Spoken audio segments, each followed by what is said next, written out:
যাকে আমি 5 বছর ধরে ভালোবেসেছি, যাকে আমার জীবন চেয়ে বেশি বিশ্বাস করেছি, সেই তোমাকে ধোকা দিয়েছে।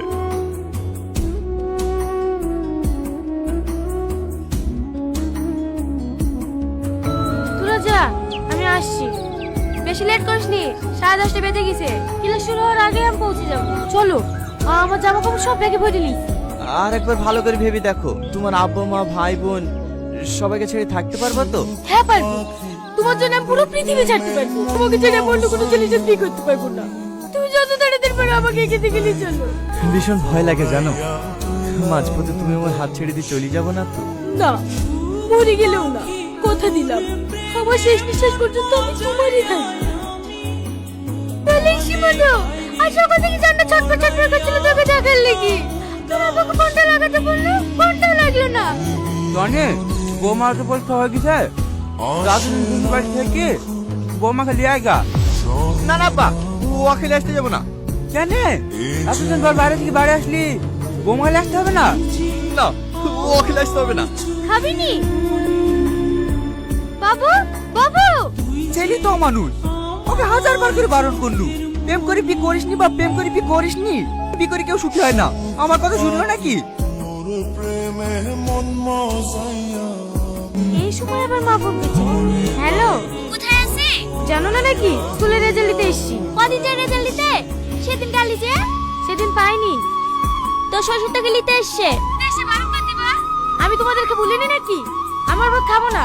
বৌমা কি বলছে বোন, দেখি আমাকে দেন। হ্যালো সালমা, কখন আসবা মা? আমি তোমাকে নিতে এসছি। বাড়ি চলে এসে তো আমি কি করবো? আপনার ছেলে ভাত খাবো না। ও আবার কি দোষ করবে?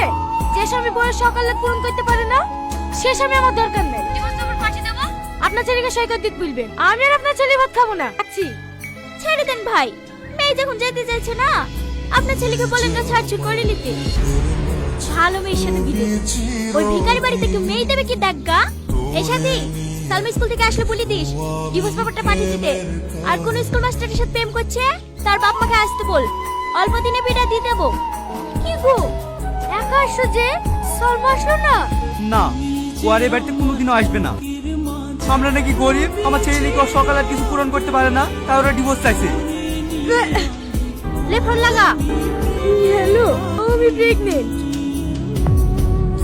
এসব তুমি কি বলছো? আমি সত্যি বলছি। তাহলে তোমার আব্বা আমাকে বলি যত তাড়াতাড়ি পারো আমাকে বিয়ে করে দাও। না না, এখন বিয়ে করা যাবে না। তুমি তুমি আমার হাজবেন্ডকে চেনো নাকি? হ্যাঁ, ও আমার স্কুলে পড়ে। এখানে কি ব্যাপার? তুমি জানো না আমি এখানে কেন এসেছি?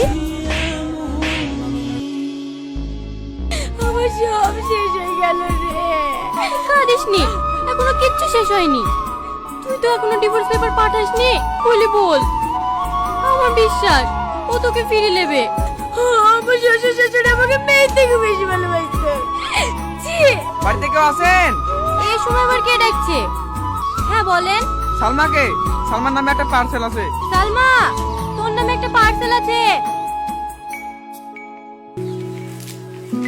তুমি আমার সাথে ডিভোর্স চেয়েছিলে না, তোমাকে তাই দিলাম। তুমি আজ মুক্ত। আমাকে ছেড়ে যদি তুমি সুখে থাকো, তাতেই আমি খুশি। তোমার সুখের পথে কোনো কাটা হয়ে দাঁড়াবো না। ভালো থেকো। তোমার এই পাগল প্রেমিকে তো লাখ লাখ টাকা ছিল না, তবুও ইচ্ছে ছিল বইয়ের শখ পূরণ করা। তাই আমি বিদেশে গিয়েছিলাম। এই জানো, আমি দিনরাত পরিশ্রম করে আমার জানে শখের জিনিসটা কিনেও ফেলেছি। তাদের কি খেলা দেখো, যা শখ পূরণ করতে বিদেশে গিয়েছিলাম, এসে দেখি তাকেই হারিয়ে ফেলেছি। গিফট চাইনি গো।